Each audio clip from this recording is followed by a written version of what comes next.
Hello दोस्तों, नमस्कार, राधे राधे। कैसे हैं आप लोग। आज हम उपसर्ग पढ़ेंगे और इसके आगे का पार्ट पढ़ेंगे। टॉपिक शुरू करने से पहले जैसा कि कल हमने देखा कि उसमें संधि आ रही है, स्वर संधि है, व्यंजन है। तो यहाँ पर कुछ मैं व्यंजन संधि के कुछ विशेष नियम हैं जो मैं बता दूँ, क्योंकि काफ़ी सारे बच्चों को प्रॉब्लम होगी। तो थोड़े से व्यंजन के नियम जान लेते हैं उसके बाद में, क्योंकि जितनी भी जो भी उपसर्ग कल किए थे उसमें सब में कोई ना कोई संधि लगी हुई थी। और बिल्कुल ये वाक्य शुद्धि में, शब्द शुद्धि में, सब में ये काम में आने वाला टॉपिक है। ये तो संधि तो आपके साथ चलता ही रहेगा। हिंदी जब तक है तब तक संधि है।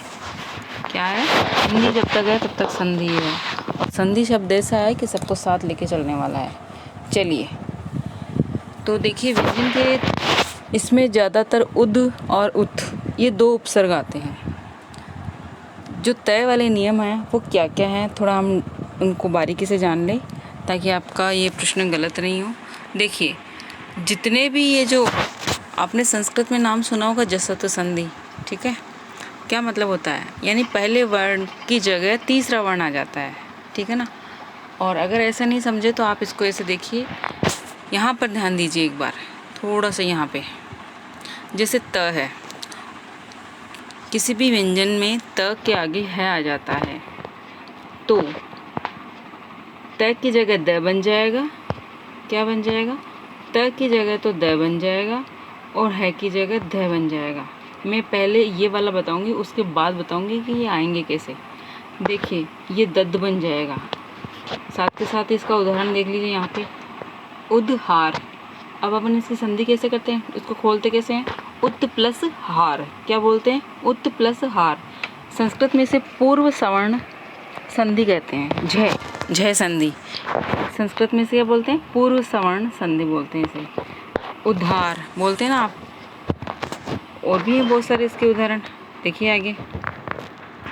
पद्धति ज़्यादातर पढ़ते हैं ना आप, पद्धति। तो इसको खोलेंगे जब कैसा आएगा, देखिए ये पत प्लस यही आया था ना, हति, ये शब्द आता है। तो इस त की जगह तो बन जाएगा द और इस है की जगह बन जाएगा ये ध। तो क्या हो जाता है शब्द? पद्धति। ये वाला ध आएगा, पद्धति। ये दद बन जाता है। और ये फिर कैसा लिखा जाता है? ये जैसे कोई भी शब्द ये द है, इसके नीचे लिखा जाएगा। और एक चीज़ यहाँ इम्पोर्टेंट ये है कि जो ये ऊपर से लगा हुआ है ना, आप कुछ ये छोटा लग रहा है, लेकिन एक्चुअल में ये है पूरा ध है, बड़ा वाला ध। और जो ये द है अंदर बैठा हुआ है, ये आधा है, ये आधा है।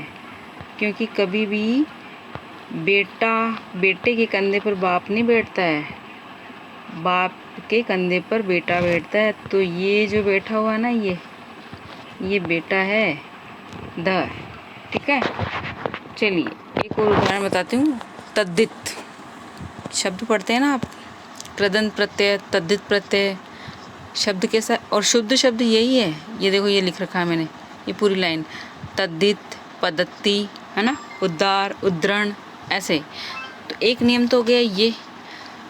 तो त के साथ में 3-4 तरह के नियम लगते हैं, और वो नियम तीनों चारों मैं आपको धीरे धीरे बताऊंगी। और संधि जब बात मैंने संस्कृत की है तो शुद्ध तो यही माना जाएगा। संस्कृत में क्या होता है, जब भी तीसरा चौथा वर्ण आता है, त के बाद में तीसरा चौथा वर्ण आता है। ये देखिए, त थ द द ना आता है ना, ये त की लाइन में त थ द और ध और न, तो ये तीसरा चौथा वर्ण। और इन तीसरे चौथे और पांचवें वर्ण को क्या बोलते हैं? सघोष। थोड़ा सा ऊपर देख लीजिए, क च ट त प, है ना। ये व्यंजन संधि में क च ट, यानी ये सब के सब पहले लेटर है। जब आपने संधि करी है, किसी ने पढ़ रखी है तो समझ में आ जाएगा। क च ट त प, ये जब लेटर आए तो इनके स्थान पर ये तीसरा आ जाएगा। क की जगह ग आ जाया था, च की जगह ज आ जाएगा, ट की जगह गजड़दब, कचटतप का गजड़दब। क्या बोलेंगे? क च ट त प, और कचटतप की जगह यहाँ पे ग ज ड द ब। क्लियर। अब मैं यहाँ आपको ये समझाने की कोशिश कर रही हूँ कि व्यंजन संधि में एक नियम होता है जो हमारे संधि में इसमें उपसर्ग में भी चलता है, उत और उद में। लेकिन कंफ्यूज बच्चों को तब होता है जब सघोष और अघोष वर्ण क्या होते हैं। तो जो तीसरा, चौथा और पांचवा ये हिंदी के जो होते हैं ना, जो ग घड़ है, तीसरा रेट है ग, चौथा है घ और अड़ है, ये होते हैं सघोष। 11 के 11 स्वर, ये भी सघोष। 4 होते हैं अंतस्थ, ये अर लव है, और एक होता है अपना है। ये कुल मिलाकर बात की जाए अगर सघोष की तो ये होते हैं। किसी ने वर्णमाला अगर पढ़ रखी है तो ठीक है, नहीं तो अगर आप कमेंट करेंगे तो मैं वर्णमाला भी पढ़ा दूंगी। पर आएंगे वीडियो थोड़ा धीरे धीरे ही, स्पीडली नहीं, पर प्योर काम मिलेगा आपको। यहाँ तामझाम वाला वीडियो नहीं है। यहाँ आपने, मुझे ना तो पीपीटी आता है ढंग से ना कुछ और, मुझे सिर्फ सिंपल वीडियो। ये देखिए मैंने हाथों हाथ लिखे हैं फटाफट से, राइटिंग पे भी मत जाना, प्योर काम मिलेगा आपको ये शुद्ध। यहाँ दूसरा नियम पढ़ेंगे अपन, ये वाला, त के बाद में श आए तो चछ बन जाएगा। ये आपको ये 2 चीज़ें याद रखनी है। ये चछ बन जाएगा कैसे, देखिए एक शब्द है, शब्द लिखती हूँ मैं यहाँ पे आपको, कोई भी शब्द ले लीजिए आप। जैसे एक शब्द पढ़ा ना हमने, उच्छ्वास, पढ़ते हैं आप, पढ़ते हैं ये उच्छ्वास। और ये उत्शिष्ट, सच्छात्र, बहुत बार आता है, ये भी आता है शब्द। ये देखिए, ये मैंने इसको संधि विच्छेद करके यहाँ लिख रखा है। ये आए कैसे, इस तय की जगह तो यहाँ च का आगम हो जाएगा ये वाला, और इस श, ये तालवी श की जगह छ का आगम हो जाएगा। क्यों, देखिए ये चेंज हो जाएंगे यहाँ पे। उत्शिष्ट, तो ये उत्शिष्ट लिखा हुआ है, तो इस तय की जगह तो क्या आ जाएगा च, और इस वाले श की जगह आ जाएगा छ। शब्द क्या बन जाएगा, उत्शिष्ट शब्द बन जाएगा। मैं बना के बता देती हूँ आपको। देखिए तय की जगह क्या लिख देंगे अपन, च, और इस वाले श की जगह ये छ का आगम हो जाएगा। क्या हो जाएगा, श, उत्शिष्ट। अब देखिए मात्रा कहाँ लगी हुई है, चलिए बताइए कहाँ लगेगी, यही लगेगी, उच्छिष्ट। ये श भी आ जाएगा यहाँ पे, क्लियर।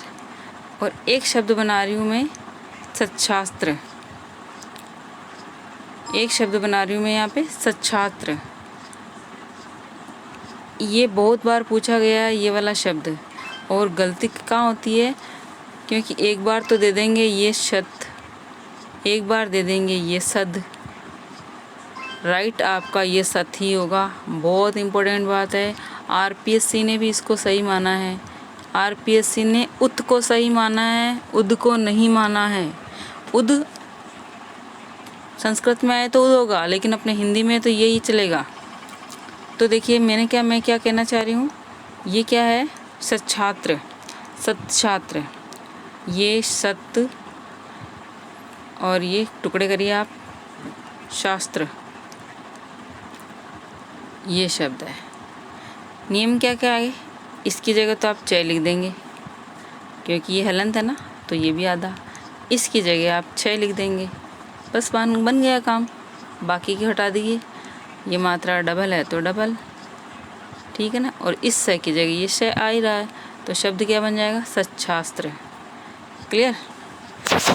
बहुत सारे शब्द, उत्श्रंखल है, उच्छिष्ट है।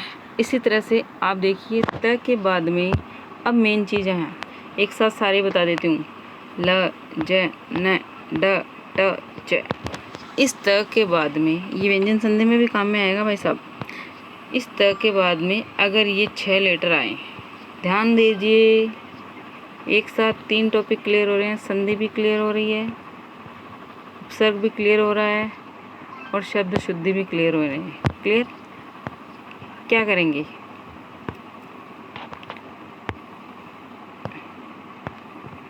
अगर ये त हलंत है, यहाँ पे ये हलंत है सारे के सारे, इस त के आगे ये 6 लेटर आ जाएं, कौन से, याद कर लीजिए, 3 बार बोल लीजिए, याद हो जाएगा। ल, ज, न, ड, ट, च, ल, ज, न, ड, ट, च। क्लियर। तो क्या होगा, जो ये लेटर आ रहे हैं ना, इनके आगे ये के ये आधे और लग जाएंगे। कैसे लगेंगे? देखिए, एक शब्द बोलते हैं ना आप ज़्यादातर, चलो इस लय से शुरू करते हैं। ऐसा शब्द देखा आपने? तल्लीन। उपसर्ग बताइए तल्लीन में। तल्लीन में उपसर्ग बताइए। तल्लीन में है तत्। क्या है? तत्। आप कहेंगे मैडम आप तो उपसर्ग पढ़ा रहे थे, ये संधि कहाँ से आ गई? क्योंकि उत और उद में बहुत काम आता है, तो ज़रूर थोड़ी यही होगा। यहाँ उत भी तो आ सकता है, अभी बताएंगे आपको। देखो जैसे ये तत् आ गया, तल्लीन हो गया। अब मैं एक एक शब्द बोल रही हूँ, ये देखिए क्या शब्द है? उड्डयन, उन्नयन, उज्ज्वल। क्या शब्द है? उन्नयन, उन्नयन, उज्ज्वल। है ना डबल? यानी कि जो ये लेटर है इनके आगे यही के यही आधा लेटर और ऐड हो जाएगा जब ये त आएगा। अब ये देखिए, ये बहुत बार पूछा गया, श्रीमन नारायण। तो शब्द क्या बनेगा? श्रीमत नारायण। क्यों? क्योंकि यहाँ ये न डबल है। एक शब्द और देखिए, एक अच्छे भले आदमी का नाम है शंकराचार्य, श्रीमत शंकराचार्य बोलते ना, लेकिन उसको शुद्ध करके देखना आप कभी, संधि पढ़ाएंगे जब बताएंगे और डिटेल। अब देखिए, अब इतना सीख चुके हैं तो थोड़ा सा यहाँ देख लीजिए। अब बात आती है द की, कि द कहाँ आएगा। इतनी देर तो हम तय पढ़ रहे थे, इतनी देर तो, अब हम द पढ़ेंगे। द कहाँ आएगा? जब भी कख है, पफ है, क्या? कख है, पफ है और तथ है और स, ये लेटर आए, तब आपके क्या आएगा? आधा ही आ जाएगा इनके साथ। देखिए मैंने लिख भी रखे हैं, उत्कल, उत्फुल। आप यहाँ जाइए थोड़ी देर। उत्कल क्या है ना इसमें, ये उत्कल। प है ना, उत्पन्न। और फ है तो उत्फुल। फिर थ भी आ गया, थ भी आ गया। उत्प्रेरणा, ठीक है ना। उत्थान, उत्साह है। मैंने क्या कहा? ये जितने भी लेटर आएंगे ना इनके आगे त आधा आ जाएगा, चाहे आगे कुछ भी आए। जैसे ऊ आ गया, उद प्लस सा है। इस द की जगह आपको क्या करना है? आधा त रखना है हर लेटर में। उत्साह है तो उत्साह हो जाएगा ना। अब आप लिखिए, क्या लिखेंगे? उत्पन्न करिए।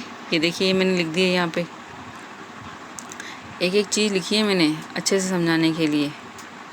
ये उत्पन्न, ये डबल त आ रहे हैं, ये डबल त, थ, त, क। नीचे देखिए, नीचे यहाँ पे ये भाई साहब ये बहुत, चलिए दूसरी जगह बताते हैं इसको। अब देखिए, ये है उत का मतलब क्या है? श्रेष्ठ। नियम सारे बता चुकी हूँ, 2-1 और होंगे जो आ जाएंगे, अभी शब्दों में आ जाएंगे। उत का मतलब होता है श्रेष्ठ, ऊपर, ज़्यादा, विशेष। समास कौन सा आएगा? अव्ययभाव। व्यंजन संधि आएगी और संयोग भी आ जाएगा। और शब्द कौन सा निर्मित होगा? तत्सम। देखिए जो मैंने बताया उधर आपको, ये त के सारे नियम है। त के आगे अगर न आता यानी पंचम वर्ण, कौन से? ये देखिए, ल, ज, न, ड, ट, च।